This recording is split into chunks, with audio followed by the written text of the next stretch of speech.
안녕하세요. 맹수지입니다. 국회 도서관이 추천하는 새로 나온 책과 다양한 추천 테마 도서를 소개하는 오늘 뭐 읽지?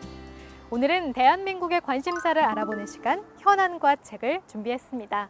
먼저 국회 도서관이 추천하는 새로 나온 책부터 만나보시죠.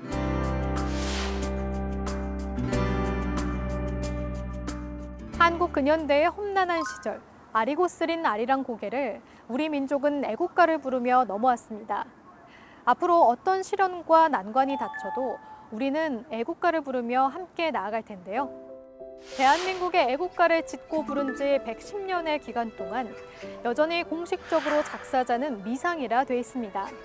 이러한 현실 앞에서 저자 박재수는 4년간의 긴 연구 끝에 그동안 해결되지 못했던 역사적 숙제, 애국가 작사자가 도산 안창호 선생님을 규명해냅니다.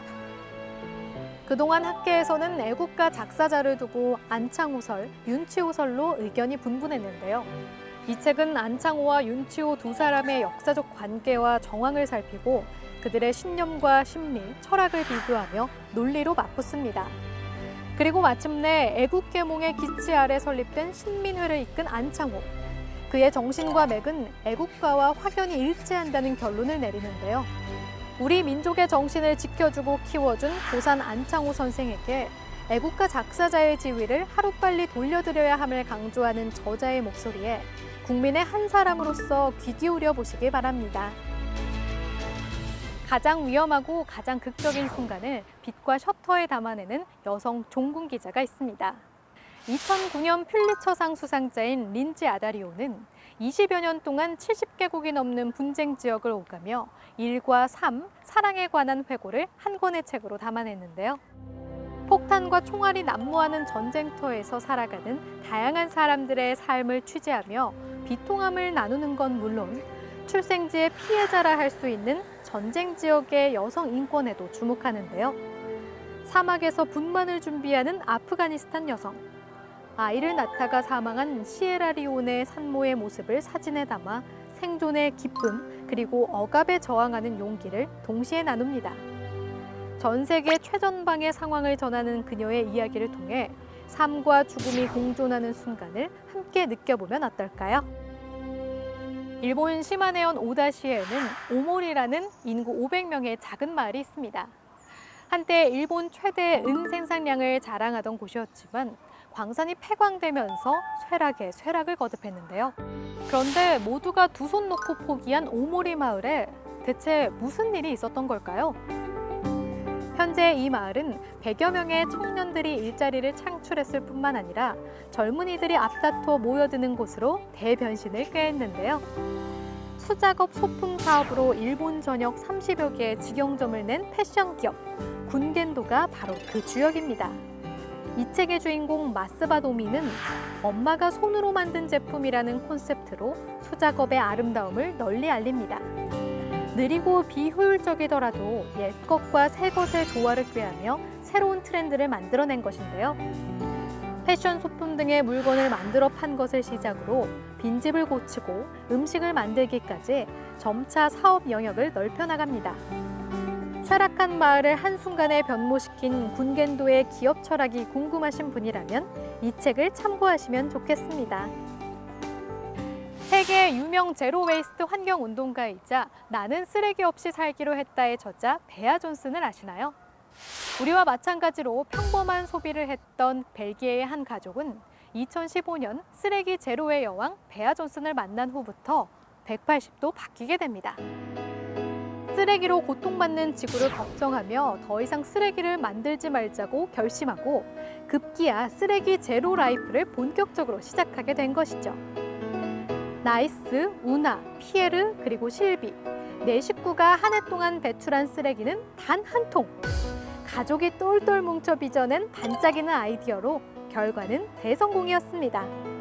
쓰레기 제로 라이프를 성공할 수 있었던 이들의 생활 습관을 살펴보면 직접 채소 가꾸기, 천연 제품으로 피부 가꾸기, 친환경 리모델링 등 간단하지만 쉽게 실천할 수 있는 생활 노하우가 주를 이루는데요. 이들의 여정을 꿀팁 삼아 우리 모두 나와 세상을 바꾸는 쓰레기 제로 라이프에 도전해 보시면 어떨까요? 다음은 책을 통해 대한민국의 관심사를 알아보는 시간, 현안과 책입니다. 이번 주 현안과 책의 주제는 반려동물인데요. 우리나라에서 반려동물과 함께 사는 인구가 1,500만 명을 넘어섰다고 하죠. 반려동물이 늘어남에 따라 반려동물에 대한 정확한 이해와 올바른 관계가 무엇보다 중요해지는 시점인데요.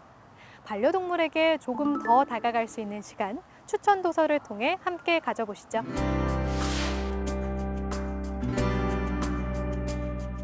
일상에 지친 인간에게 심리적 치유와 안정을 선사하는 반려동물, 개와 고양이. 이 동물들은 과거에는 어떤 취급을 받으며 살아왔을까요? 이 책은 개의 파란만장한 패션의 역사로부터 시작합니다. 프랑스의 샤를 5세는 작은 강아지를 위해 종이 달린 은목걸이와 백합 문양의 금실로 수놓고 금으로 만든 걸쇠를 단 파란 비단 목걸이를 주문했다. 이 책의 내용처럼 강아지의 패션은 근현대가 아닌 이미 훨씬 오래전부터 시작된 것임을 알 수 있습니다. 고양이에 관한 인식 변화도 재밌는데요. 고대 이집트인들은 고양이를 신으로 숭배했지만 중세로 접어들면서 그 지위가 신에서 악마로 추락한 것입니다. 고양이가 마녀와 세트로 취급되면서 수많은 고양이가 학대받고 떼죽음 당해야 했던 것이죠. 문명이 시작하기도 전부터 오늘날까지 인류의 곁에서 묵묵히 함께해온 동물들. 반려동물과 인간의 에피소드를 통해 주변의 동물들을 돌아보고 더욱 아껴줄 수 있는 계기가 되면 좋겠습니다. 온갖 물건을 다 씹어요. 다른 사람과 개에게 공격적이에요. 흔히 행복한 생활을 꿈꾸며 반려견을 맞이하지만 꿈과 현실이 다른 경우 종종 있으실 텐데요. 반려견을 키우면서 생기는 고민거리를 해결해주는 책이 나왔습니다. 말썽쟁이 강아지들의 행동이 사실은 주인의 훈육 방식이 문제라고 지적하면서 간단한 트레이닝만으로도 반려견의 행동이 확연히 달라질 수 있다고 이야기하는데요. 반려견을 훈련하기 전에 알아야 할 기초 원리부터 서열에 대한 오해, 개의 소통 방식과 감정신호 읽는 법, 보상을 통해 원하는 행동을 강화하는 훈련까지 반려견 트레이닝의 모든 것이 담겨 있는 책입니다. 반려견과의 탄탄한 신뢰를 쌓고 행복한 반려 생활을 이어나가고 싶은 분이라면 이 책을 참고하시면 좋겠습니다. 인간과 동물 간의 신뢰와 우정이 가능하다는 생각을 가지고 있는 사람이라면 동물과 어느 정도 커뮤니케이션이 가능하다는 걸 알고 계셨을 텐데요. 동물과 교감하고 싶은 사람들을 위한 책, 말하지 않고 동물과 대화하는 법입니다. 영국 최초의 애니멀 커뮤니케이터 피 호슬리만은 지구상의 모든 동물과 소통할 수 있는 방법을 체계적으로 안내하는데요. 긴장 풀기, 차분한 공간 만들기, 접지하기 등 5단계 준비 과정을 시작으로 애니멀 커뮤니케이션의 23가지 연습법과 보다 깊은 체험을 돕는 4가지 명상법을 담고 있습니다. 저자는 단순히 동물의 심리를 이해하는 소통 방식이 아닌 소리, 신체 감각, 냄새, 맛 등의 감각과 직감을 통한 대화법을 제시하는데요. 동물과 더 깊은 관계를 만들기 위한 단계별 입문 가이드북. 당신의 마음을 동물에게 전하고 싶은 분이라면 이 책을 한번 펼쳐보시면 좋겠습니다. 자세한 책 내용은 국회 도서관 홈페이지에서, 다시 보기는 국회 방송 홈페이지에서 보실 수 있습니다. 오유경의 인생 책방, 2020년 국정감사로 10월 말에 다시 찾아뵐게요. 감사합니다.